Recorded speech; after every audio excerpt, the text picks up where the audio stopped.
आत्माराम। समास पहला, त्याग निरूपण। पहली पंक्ति। जयास लटिका आळ आला, जो माया गौरीपासून झाला, झालाची नाही तया अरूपाला रूप कैसे।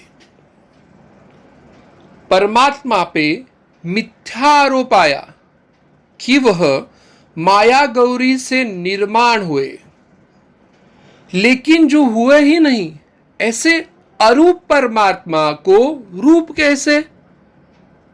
लटिका का अर्थ होता है मिथ्या, आड़ का अर्थ होता है आरोप।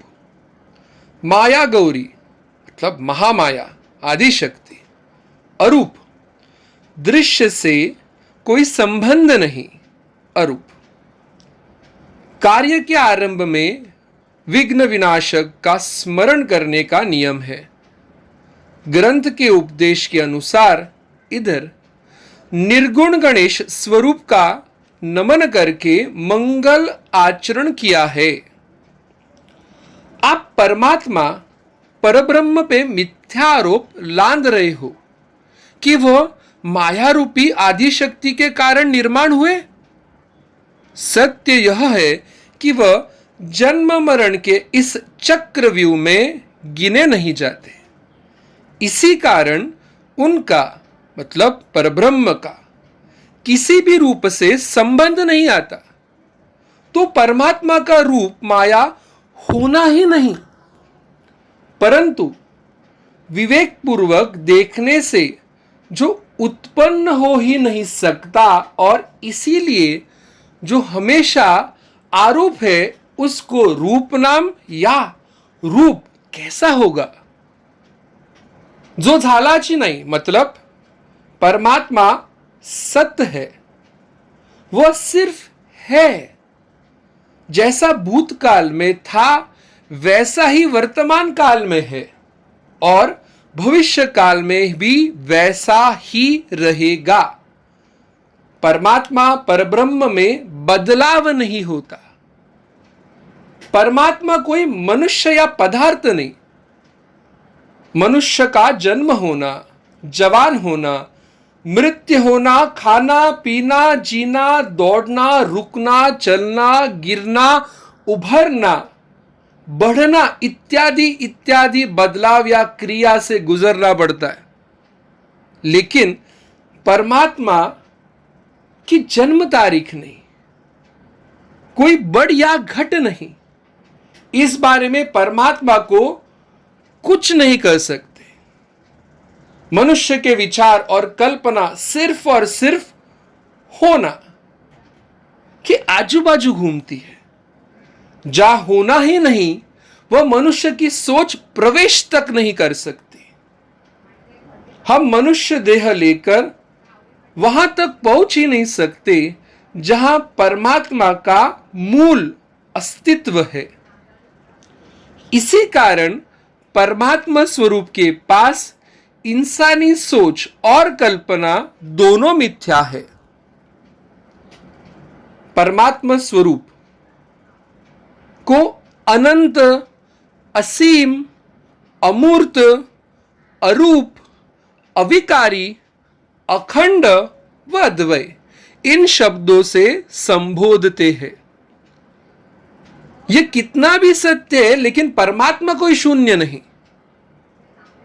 वह है, इसी कारण विश्व है, हम है, वह नहीं तो कुछ नहीं।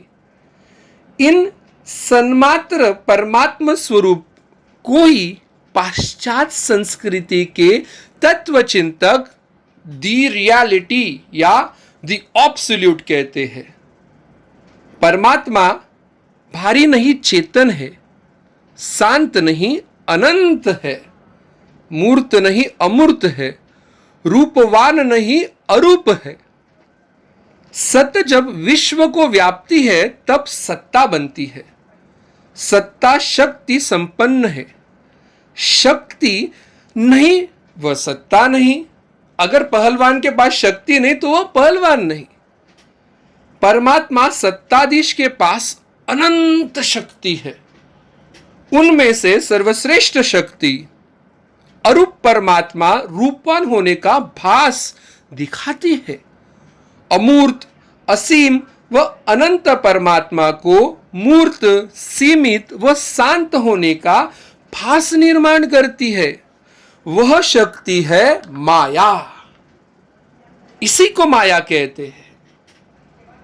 इसी का तात्पर्य परमात्मा के पास रूप अंश मात्र भी नहीं।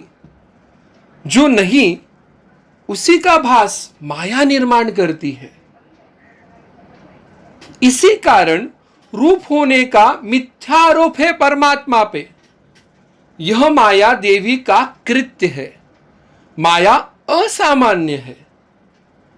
भास क्या होता है, एक छोटी सी उदाहरण से हम देखेंगे। आजकल फोटोग्राफी इंसान खूब करता है। जब घूमने जाए वह मोबाइल कैमरा से फोटो निकालता है। एक प्रसिद्ध फोटो सूर्यास्त के समय ऐसी जगह खड़े होकर अपना मुंह खोलना, फोटो निकालना जैसे मैंने सूरज को अपने मुंह में धरा हो, वो महान सूरज मेरे मुंह में। क्या यह सच है? सूर्य को मुंह में धरा है? नहीं नहीं नहीं, कदापि नहीं। भास है। ये इंसान की कलाकारी है जो यह भास निर्माण करती है। वैसे और वैसे ही ये माया की कलाकारी है जो विश्व निर्माण करती है, विश्व का भास दिखाती है। जो विश्व निर्माण ही नहीं है उसका अस्तित्व दिखाती है। ये माया की कलाकारी है, भास है ये। अब मिथ्या आरोप का एक उदाहरण देखते हैं। जीवन में संकट आने पर इंसान कहता है, हे भगवान, ये तूने क्या किया? मेरा अच्छा तुझे देखा नहीं जाता? ऐसे उद्गार से वह खुद की सोच को लज्जित करता है। परमात्मा के पास बुरा ही नहीं है तो बुरा नहीं कर सकता। मनुष्य अच्छा या बुरा कर्मों पे निर्भर है। परमात्मा कर्म किसे परी है। तो यह आरोप है, मिथ्या आरोप है। परमात्मा है और सिर्फ है। उसके होने से विश्व है, उसके होने से हम है, उसके होने से पूरी जहान है। वो सिर्फ है। नमस्कार। आपको अगर यह वीडियो अच्छा लगा तो कृपया शेयर और लाइक कीजिए, सब्सक्राइब कीजिए और अपने विचार हमें कमेंट सेक्शन में बताइए। धन्यवाद। तो अगर आप नए हैं तो मेरे चैनल को सब्सक्राइब करने के लिए ये सब्सक्राइब का लाल बटन दबाइए, वीडियो को लाइक कीजिए और कृपया लेटेस्ट अपडेट के लिए बेल आइकन दबाइए।